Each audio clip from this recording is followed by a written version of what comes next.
Now, in this lecture, we will be discussing about taxation of real estate transactions. Real estate का मतलब है land and building. अच्छा, land and building मैं कह सकता हूँ land and building immovable property है.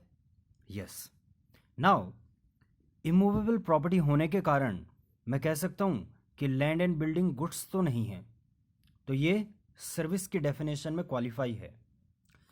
अब लैंड और बिल्डिंग सर्विस है, और अगर आप लैंड और बिल्डिंग की सेल करते हो तो वो सर्विस की सप्लाई मानी जाएगी, और सर्विस की सप्लाई में जीएसटी की लाइबिलिटी आ सकती है. अब हम ये देखते हैं क्या गवर्नमेंट ने रियल इस्टेट यानी कि लैंड और बिल्डिंग की सप्लाई में जीएसटी कलेक्ट किया या नहीं किया. मीन्स गवर्नमेंट ने लैंड और बिल्डिंग की सप्लाई को जीएसटी के दायरे में रखा है या नहीं रखा है, इसको समझते हैं. Now what is our question? Whether real estate transactions, that is transaction of immovable property, will be taxed under GST. सबसे पहले मैंने समझाया था इमूवेबल प्रॉपर्टी, लैंड और बिल्डिंग क्या है? Immovable property. और इमूवेबल प्रॉपर्टी कभी भी गुड्स तो नहीं होती, लेकिन हाँ 1 और 2 के अंदर सर्विस तो होती है. Transaction of immovable property supply of service माना जाएगा, लेकिन केवल इतने से काम नहीं चलेगा कि आपने सप्लाई और सर्विस कह दिया और आप जीएसटी लगा दोगे. हमें हमेशा सेक्शन 7 सबसेक्शन 2 शेड्यूल नंबर 3 को चेक करना पड़ता है, और शेड्यूल नंबर 3 के अंदर 8 ट्रांजैक्शंस गवर्नमेंट ने बताई है जिसको outside the scope of supply रखा है. यदि लैंड एंड बिल्डिंग की ट्रांजैक्शन भी उन 8 ट्रांजैक्शंस में से किसी भी एक में कवर हो जाती है तो हम कह सकते हैं कि लैंड और बिल्डिंग की ट्रांजैक्शन यानी कि रियल एस्टेट की ट्रांजैक्शन को गवर्नमेंट ने outside the scope of supply रखा है. ओके, तो मैं उसी बात को एक्सप्लेन कर रहा हूं. However, transaction of real estate, that is immovable property like land, building and civil structure are subject to levy of stamp duty, which has not been subsumed in GST. क्या बोला इन्होंने? इन्होंने कहा हालांकि जो रियल एस्टेट से related transaction है उसके ऊपर स्टैंप ड्यूटी चार्ज की जाती है, और स्टैंप ड्यूटी को हम लोगों ने जीएसटी में सब्स्यूम नहीं किया. हम लोगों ने एक्साइज ड्यूटी को जीएसटी में सब्स्यूम कर लिया, सेंट्रल सेल्स टैक्स को जीएसटी में सब्स्यूम कर लिया, एंटरटेनमेंट टैक्स को जीएसटी में सब्स्यूम कर लिया, लेकिन कई सारे टैक्सेस हैं जिन्हें हमने जीएसटी में सब्स्यूम नहीं किया, जिनमें से स्टैंप ड्यूटी भी एक टैक्स है जिसे हमने जीएसटी में सब्स्यूम नहीं किया. और रियल एस्टेट के ट्रांजैक्शन के ऊपर स्टैंप ड्यूटी आज भी चार्ज होती है, और स्टैंप ड्यूटी क्योंकि हमने जीएसटी में सब्स्यूम नहीं किया है तो अभी भी उनके ऊपर स्टैंप ड्यूटी लगती है, which has not been subsumed in GST. Considering that, इस बात को ध्यान में रखते हुए, किस बात को ध्यान में रखते हुए कि भाई जो ये रियल एस्टेट प्रॉपर्टीज़ हैं इनके ऊपर स्टैंप ड्यूटी चार्ज होती है, इस बात को ध्यान में रखते हुए schedule number 3 of the CGST act 2017 बताया था अभी कि section number 7 sub section number 2 में शेड्यूल नंबर 3 है जिसके अंदर 8 ट्रांजेक्शन्स गिवन हैं. तो गवर्नमेंट ने उन 8 ट्रांजेक्शन्स में से एक ट्रांजेक्शन ये भी रखी हुई है, exclude the transaction of in land and buildings from the ambit of the supply of services. This transactions will remain out of the scope of supply and consequently no GST liability. तो अगर मैं crux निकालूं, सबसे पहली बात, real estate के ऊपर क्या जीएसटी लगता है? सबसे पहला सवाल, रियल एस्टेट एक इमूवेबल प्रॉपर्टी है. इमूवेबल प्रॉपर्टी होने के कारण यह सर्विस है. यस, अगर आप ट्रांजैक्शन करोगे तो गवर्नमेंट के पास राइट है कि वो सर्विस की सप्लाई मानते हुए इसके ऊपर जीएसटी चार्ज कर सकता है, लेकिन क्योंकि ये स्टैंप ड्यूटी में कवर होता है तो उस चीज़ को देखते हुए गवर्नमेंट ने शेड्यूल नंबर 3 में इस ट्रांजैक्शन को एक्सक्लूड कर दिया, outside the scope of supply रखा हुआ है. ठीक है, क्योंकि ये outside the scope of supply है तो इसके ऊपर जीएसटी की लाइबिलिटी नहीं आती. अब समझने वाली बात क्या है, अगर मैं लैंड की बात करूं, जमीन की बात करूं, आपने मानो लैंड बेची, तो अगर आप लैंड को बेचते हो तो उसमें स्टैम्प ड्यूटी चार्ज होती है, तो उसको outside the scope of supply रखा हुआ है। यानी कि अगर आप जमीन को बेचोगे तो उसमें जीएसटी की लाइबिलिटी नहीं आएगी। यदि मैं बिल्डिंग की बात करूं, अब बिल्डिंग, अगर आपने कंप्लीटेड बिल्डिंग को बेचा, आपने कंप्लीटेड बिल्डिंग को बेचा, तो उसको outside the scope of supply रखा है, यानी कि उसके ऊपर जीएसटी की लाइबिलिटी नहीं आएगी। मान लो मैंने एक घर को बेचा, पूरा तैयार है, ठीक है, कुछ समय से मैं उस घर में रहता था, कुछ समय के बाद मैंने उस घर को बेच दिया। जब मैंने घर को बेचा तो मैंने कंप्लीटेड हाउस को बेचा है ना, तो इसके ऊपर जीएसटी की लाइबिलिटी नहीं आएगी। वहीं दूसरी तरफ अगर आप इनकम्प्लीट बिल्डिंग को बेचोगे तो यस, वो जीएसटी के दायरे में आ जाएगा, क्योंकि इनकम्प्लीट बिल्डिंग को हम लोगों ने स्कोप सप्लाई के स्कोप में रखा हुआ है, उसको outside the scope of supply नहीं किया। अब मैं फिर से क्रक्स बताता हूं। अभी तक आप ये समझ गए कि अगर कंप्लीटेड लैंड है तो वो outside the scope of supply है, जीएसटी की बात नहीं आएगी। अगर बिल्डिंग की बात करें तो बिल्डिंग या तो कंप्लीटेड बिल्डिंग बेची होगी या इनकम्प्लीट बिल्डिंग बेची होगी। अगर मैंने कंप्लीटेड बिल्डिंग बेची है तो कंप्लीटेड बिल्डिंग को outside the scope of supply रखा गया है, और यदि मैं इनकम्प्लीट बिल्डिंग को बेचता हूं तो इनकम्प्लीट बिल्डिंग जीएसटी के दायरे में है, उसको outside the scope of supply नहीं रखा गया। ठीक है, अब सबसे पहले एक बार हम लोग समझ लेते हैं कि एक एग्जाम्पल के थ्रू समझते हैं। ठीक है, जैसे मान लेते हैं डीएलएफ का नाम तो सभी ने सुना होगा। ठीक है, डीएलएफ प्रमोटर, डेवलपर और बिल्डर के तौर पर अपना एडवर्टीजमेंट करता है। डीएलएफ कहता है मैं प्रमोटर भी हूं, मैं डेवलपर भी हूं, मैं बिल्डर भी हूं। अभी क्या होता है प्रमोटर, डेवलपर, बिल्डर, समझते हैं। तो हम एग्जाम्पल लेकर के चल रहे हैं डीएलएफ का। डीएलएफ इतना तो पता है कि ये बिल्डिंग कंस्ट्रक्ट करने का काम करता है, इंफ्रास्ट्रक्चर का काम करता है ना। तो डीएलएफ प्रमोटर, डेवलपर और बिल्डर के तौर पे अपना एडवर्टीजमेंट करता है। अब मान लेते हैं डीएलएफ दो तरीके से काम कर सकता है, या तो वो कॉन्ट्रैक्टर के तौर पर काम करेगा या फिर वो बिल्डर के तौर पर काम करेगा। एक बार फिर से, या तो वो कॉन्ट्रैक्टर के तौर पर काम करेगा या फिर वो बिल्डर के तौर पर काम करेगा। क्या मतलब है, मान लो ए लिमिटेड नाम की एक कंपनी है। ए लिमिटेड कंपनी ने बोला कि सर हमारे पास एक जमीन पड़ी हुई है, इसके ऊपर आपने ना फैक्ट्री को कंस्ट्रक्ट करना है। ए लिमिटेड ने डीएलएफ को कहा कि हमारे पास लैंड है, इस लैंड के ऊपर आपको बिल्डिंग कंस्ट्रक्ट करनी है। तो मैं कह सकता हूं डीएलएफ कंस्ट्रक्शन फॉर अदर कर रहा है, यानी कि डीएलएफ जब किसी और के लिए कंस्ट्रक्शन एक्टिविटी करता है तो मैं कह सकता हूं डीएलएफ एक कॉन्ट्रैक्टर के तौर पर काम कर रहा है। यस और नो? यस। अब जब डीएलएफ कॉन्ट्रैक्टर के तौर पर काम कर रहा है, काम करने के दो तरीके हो सकते हैं। पहला तरीका प्योर लेबर। प्योर लेबर का क्या मतलब है कि ए लिमिटेड ने कहा, ए लिमिटेड ने क्या कहा, ए लिमिटेड ने कहा कि मेरी लैंड है, आपको केवल अपनी लेबर लेकर के आनी है और बदले में मैं आपको 2 करोड़ रुपए दूंगा, आप बिल्डिंग कंस्ट्रक्ट करके दो। ए लिमिटेड ने डीएलएफ को कहा।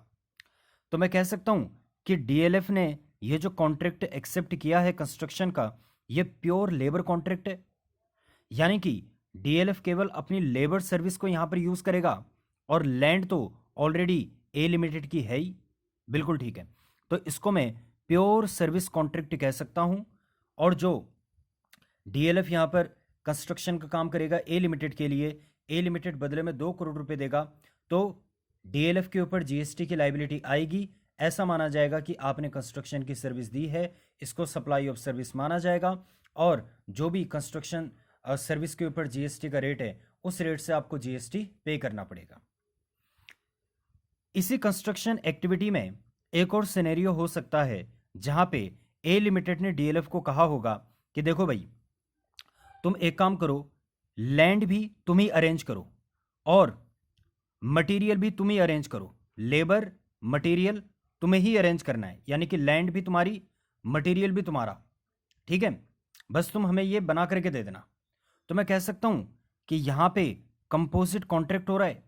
कंपोजिट कॉन्ट्रैक्ट का क्या मतलब होता है, कंपोजिट कॉन्ट्रैक्ट का मतलब होता है कि अगर मैं लेबर की बात करूं, लेबर यानी कि सर्विस, वो भी डीएलएफ का है और मटेरियल वो भी डीएलएफ का है। ठीक है, तो मैं कह सकता हूँ ये कंपोजिट है। और आपने अगर जीएसटी की डेफिनेशन पढ़ी होगी तो उसमें लिखा था goods and services tax means any tax on the supply of goods और सर्विसेज और बोथ। तो मैं कह सकता हूँ यहाँ पे लेबर यानी कि सर्विस और मटेरियल यानी कि गुड्स दोनों की सप्लाई की जा रही है डीएलएफ के द्वारा, तो इसको हम कहेंगे कंपोजिट कॉन्ट्रैक्ट, और इसके ऊपर भी जीएसटी की लाइबिलिटी आनी चाहिए। इसको और अच्छी लैंग्वेज में हम कहते हैं वर्क्स कॉन्ट्रैक्ट। वर्क्स कॉन्ट्रैक्ट का क्या मतलब है कि आप हमें वर्क करके दो। ए लिमिटेड ने डीएलएफ को क्या बोला, आप हमें वर्क करके दो, यानी कि ए लिमिटेड ने डीएलएफ को ठेके पर काम दे दिया और डीएलएफ को कहा कि आप पूरा कंस्ट्रक्शन करके हमें दो, लेबर तुम्हारी, मटेरियल तुम्हारा, मैं बदले में आपको 20 करोड़ रुपए दे दूंगा। तो इस 20 करोड़ रुपए के ऊपर भी क्या जीएसटी लगेगा? जी हाँ। अब सवाल ये उठा कि इसको हम गुड्स की सप्लाई माने या सर्विस की सप्लाई माने, क्योंकि डीएलएफ ने लैंड भी अपनी, लेबर भी अपनी यूज करी और मटेरियल भी अपना यूज किया। तो इस सिचुएशन में अगर मैं लेबर को देखूं तो लेबर सर्विस की सप्लाई बनाता है, और अगर मैं मटेरियल को देखूं तो ये गुड्स की सप्लाई बनाता है। और लेबर यानी कि सर्विस का रेट अलग होता है और गुड्स का रेट अलग होता है, और ये कंपोजिट कॉन्ट्रैक्ट है। तो मैं इस पूरे के पूरे 20 करोड़ के ऊपर क्या गुड्स मानते हुए रेट लगा दूं या सर्विस मानते हुए रेट लगा दूं? तो गवर्नमेंट ने बोला तुम परेशानी मत लो। गवर्नमेंट ने कहा कि अगर आप इस तरह की कंस्ट्रक्शन सर्विस देते हो जिसमें लेबर भी आपकी और मटेरियल भी आपका, तो उसको हम कहते हैं वर्क्स कॉन्ट्रैक्ट।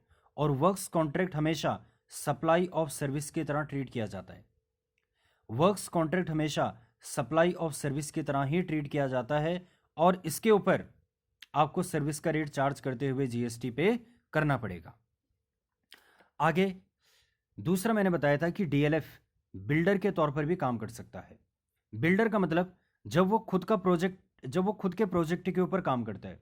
खुद का प्रोजेक्ट यानी कि भाई डीएलएफ की अपनी जमीन है, डीएलएफ ने बिल्डिंग कंस्ट्रक्ट की और लोगों को बेचना स्टार्ट कर दिया, तो डीएलएफ खुद के लिए काम कर रहा है ना। यहाँ पे ए लिमिटेड थोड़ी आया कि हमें कंस्ट्रक्शन सर्विस दो, तो डीएलएफ खुद से बिल्डिंग बना रहा है, खुद की लैंड है, और यूनिट्स कंज्यूमर को बेच रहा है, यूनिट होल्डर्स को बेच रहा है। अब डीएलएफ बिल्डर के तौर पर कैसे काम करता है इसको थोड़ा समझते हैं।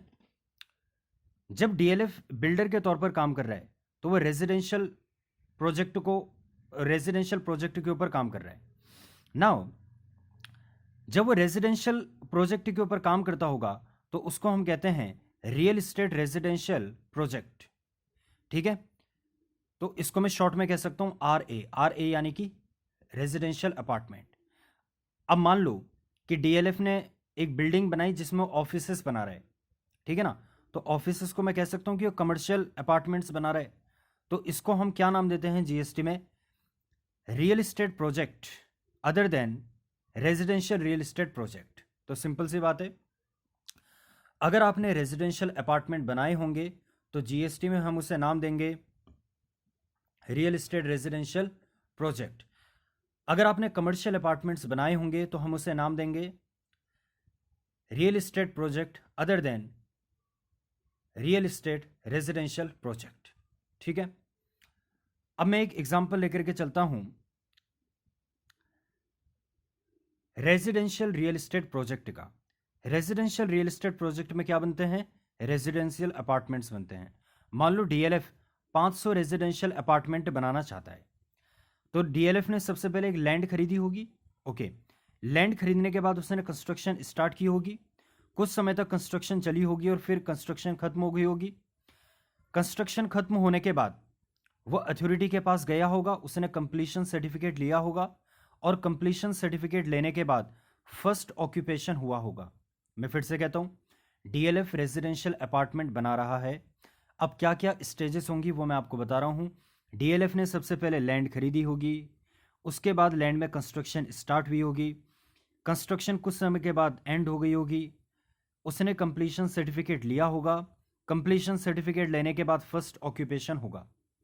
जब कंप्लीशन सर्टिफिकेट मिल जाता है उसी के बाद फर्स्ट ऑक्यूपेशन होता है। मान लो डीएलएफ ने बना दी, एक बहुत बड़ी बिल्डिंग बना दी, और अगर कंप्लीशन सर्टिफिकेट नहीं लिया तो ये इलीगल तरीके से आपने फर्स्ट ऑक्यूपेशन कर लिया।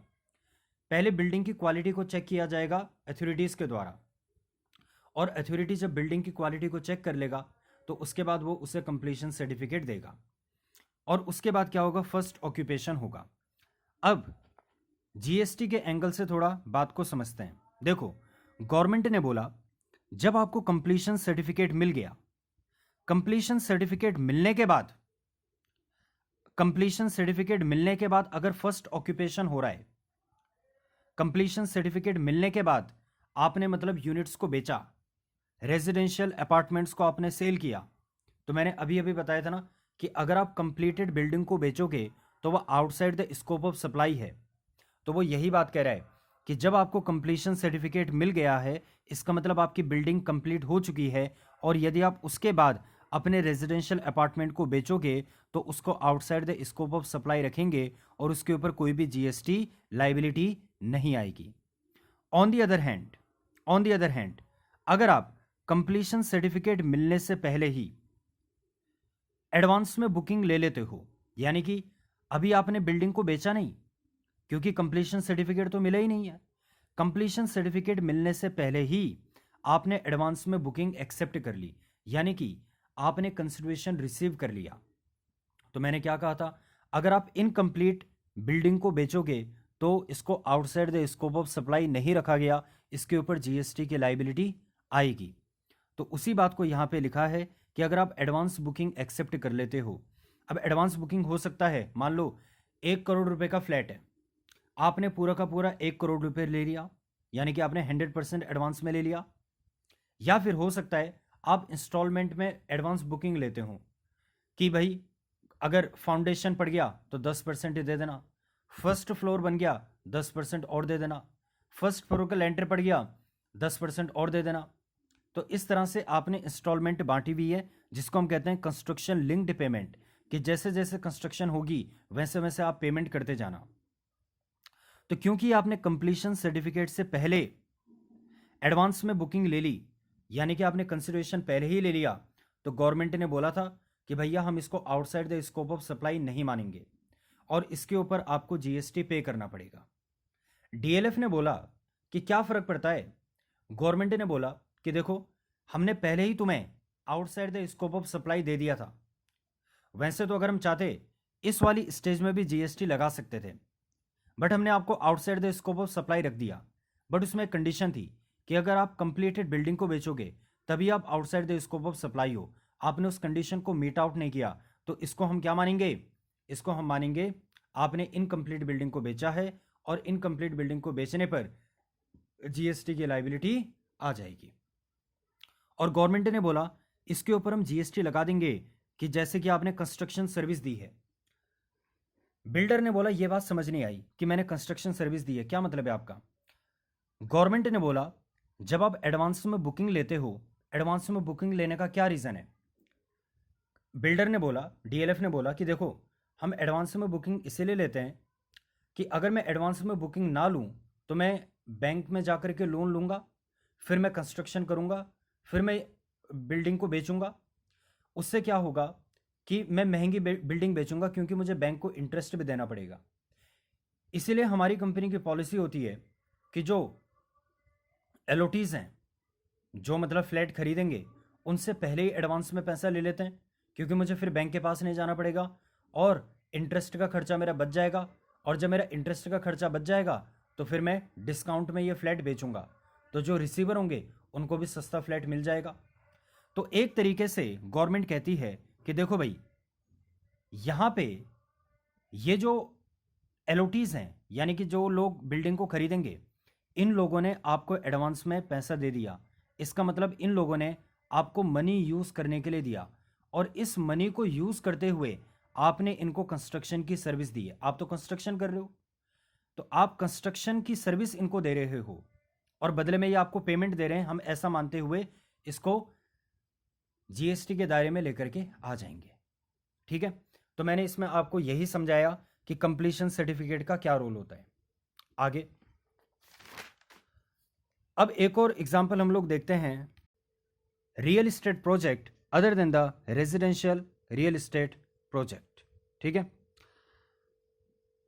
जैसे मान लो आप कमर्शियल अपार्टमेंट बना रहे हैं, 500 यूनिट्स का आपका टारगेट है। सबसे पहले आपने लैंड खरीदी होगी, फिर आप कंस्ट्रक्शन को स्टार्ट करोगे, फिर आपकी कंस्ट्रक्शन कंप्लीट होगी।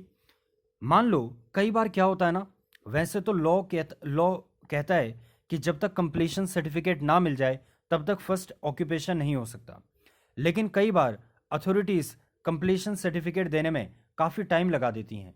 अब उस सिचुएशन में हम फ्लैट ओनर्स को बोलें कि अभी वेट करो वेट करो, कई बार तो एक साल 2 साल का वेट हो जाता है। तो उस सिचुएशन में, एक्सेप्शनल सिचुएशन में, जब कंप्लीशन सर्टिफिकेट हमें नहीं मिल पा रहा टाइम पर, तो हम पहले ही ऑक्यूपेशन दे देते हैं, यानी कि फर्स्ट ऑक्यूपेशन कई बार कंप्लीशन सर्टिफिकेट से ही पहले हो जाती है। तो इस वक्त जो हम कंप्लीशन देखेंगे कि आपने कंप्लीटेड बिल्डिंग बेची है या इनकम्प्लीट बिल्डिंग बेची है, उसका बेस हम कंप्लीशन सर्टिफिकेट नहीं लेंगे, उसका बेस हम लेंगे फर्स्ट ऑक्यूपेशन। अगर फर्स्ट ऑक्यूपेशन के बाद आपने बिल्डिंग को बेचा तो उसको outside the scope of supply रखा जाएगा, और अगर फर्स्ट ऑक्यूपेशन से पहले ही बेच दिया तो वही बात है एडवांस बुकिंग। एडवांस बुकिंग यानी कि जीएसटी के दायरे में उसको लेकर के आ जाएंगे और ऐसा माना जाएगा कि आपने सप्लाई ऑफ कंस्ट्रक्शन सर्विस की है, इसको उस तरह से ट्रीट किया जाएगा। तो अगर मैं क्रक्स बताऊं, क्रक्स क्या निकलेगा?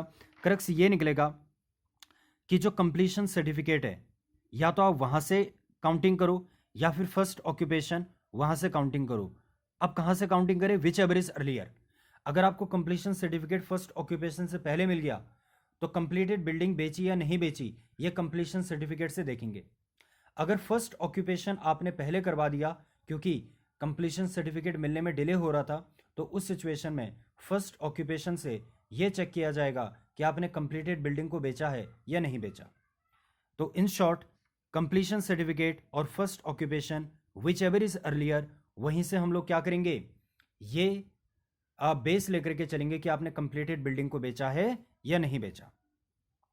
अब यहां पे क्या हो रहा था, जब गवर्नमेंट ने बोला कि जब आप एडवांस में बुकिंग लेकर के बिल्डिंग को बेचोगे, यानी कि आप एडवांस में बुकिंग लेकर के बेच रहे हो, अभी कंप्लीट बिल्डिंग हुई नहीं है, तो इसको हम सप्लाई ऑफ कंस्ट्रक्शन सर्विस मानेंगे।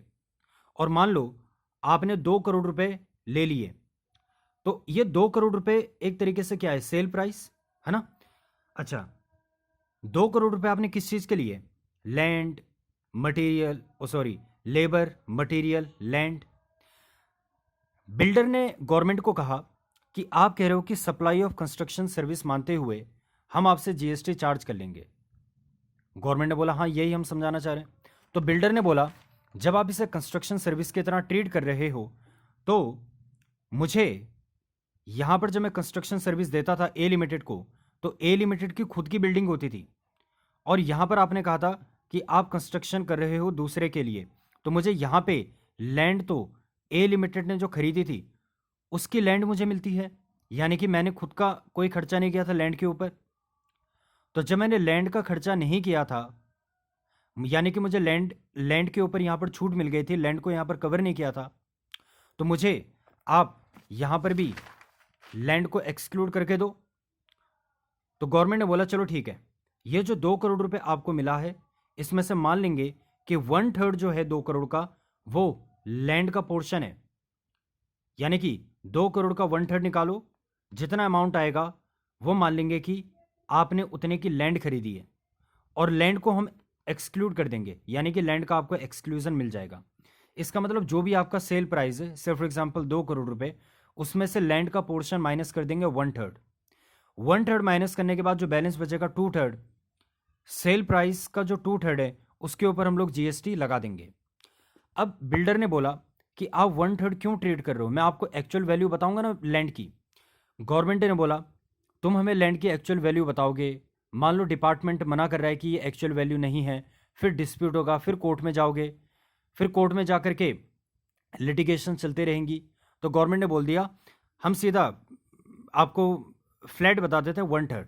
अब आपने लैंड कितने की भी खरीदी हो उससे हमें कोई लेने देने नहीं है, जो भी आपका सेल प्राइस है ना, जो भी आपका सेल प्राइस है, सेल प्राइस यानी कि जो आपने कंस्ट्रक्शन सर्विस दी है, यानी कि जितने के आपने फ्लैट्स बेचे हैं टोटल, उसका 1/3 हम मान लेंगे कि लैंड की वैल्यू है और उतने का आपको एक्सक्लूजन मिल जाएगा, उसके ऊपर आपको जीएसटी नहीं पे करना।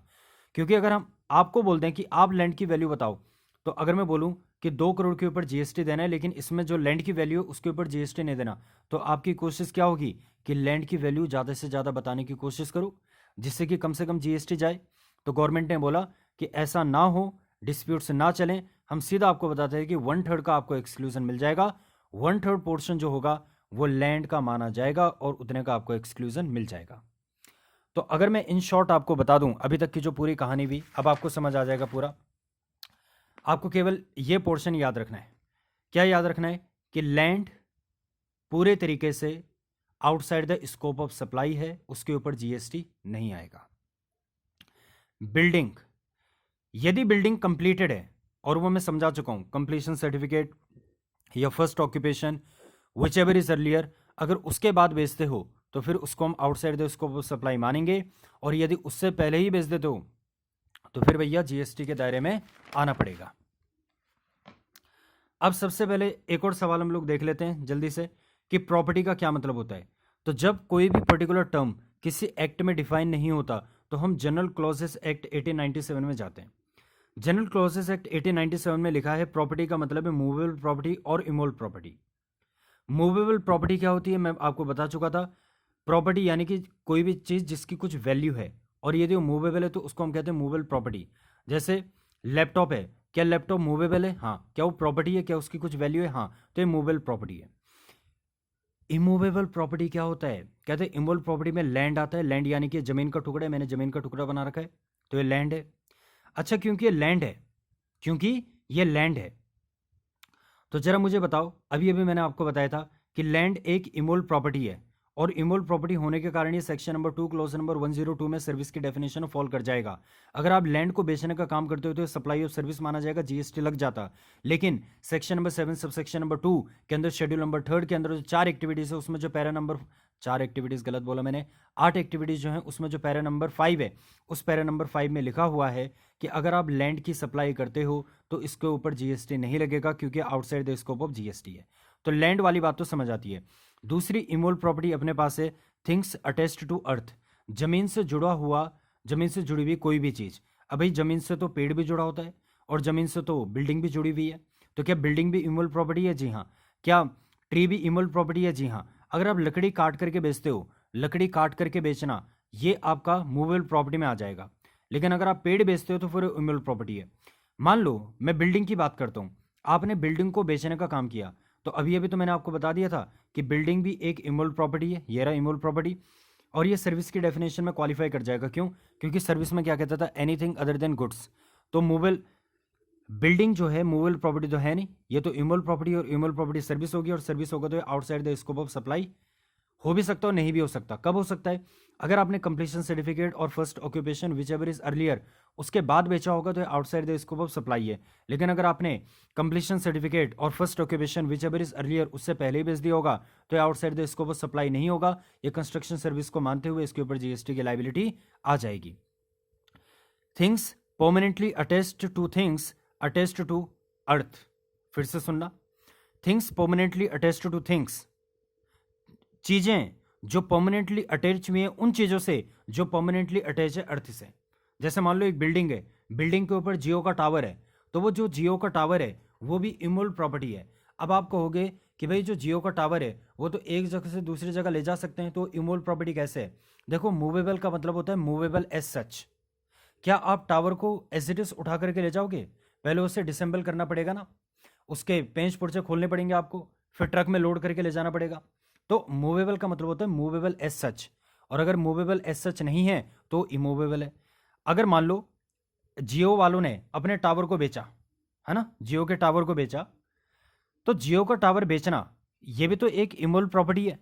क्या इसको भी outside the scope of supply रखा हुआ है? The answer is no. इसी बात को मैं समझाना चाह रहा था। जब मैं इमूवेबल प्रॉपर्टी की बात करता हूं तो सभी इमूवेबल प्रॉपर्टी को उन्होंने outside the scope of supply नहीं रखा, केवल और केवल लैंड और बिल्डिंग को ही outside the scope of supply रखा हुआ है। और बिल्डिंग वाले में भी कंडीशन उन्होंने डाली है कि अगर कंप्लीशन सर्टिफिकेट और फर्स्ट ऑक्यूपेशन से पहले हो जाए तो फिर आउटसाइड द स्कोप सप्लाई नहीं है, और कंप्लीशन सर्टिफिकेट और फर्स्ट ऑक्यूपेशन के बाद हो तो फिर outside the scope of supply है। उसके अलावा जो इमूवेबल प्रॉपर्टी है, जैसे टावर की मैंने बात कर ली, इसी प्रकार से बड़े बड़े प्लांट्स होते हैं, ठीक है। जैसे मान लो कोई फैक्ट्री है, उस फैक्ट्री में पहले हम पूरा कंक्रीट का बेस लगाते हैं, उस बेस में हम मशीन को इंस्टॉल कर देते हैं, तो वो मशीन भी आपकी क्या हो गई, वो मशीन भी आपकी इमूवेबल प्रॉपर्टी है। और अगर मैं उस मशीन को कभी बेचूंगा तो मैं ये नहीं बोलूंगा कि मैंने क्योंकि इमूवेबल प्रॉपर्टी बेची है मुझे outside the scope of supply रखो, नहीं। Outside the scope of supply में तो केवल दो ही चीजें हैं, लैंड और बिल्डिंग, और बिल्डिंग के ऊपर भी कंडीशन है। इनके अलावा जो भी इमूवेबल प्रॉपर्टी है उसको outside the scope of supply नहीं रखा हुआ, उसके ऊपर जीएसटी की लाइबिलिटी आएगी। कंटिन्यू करते हैं। Thank you so much.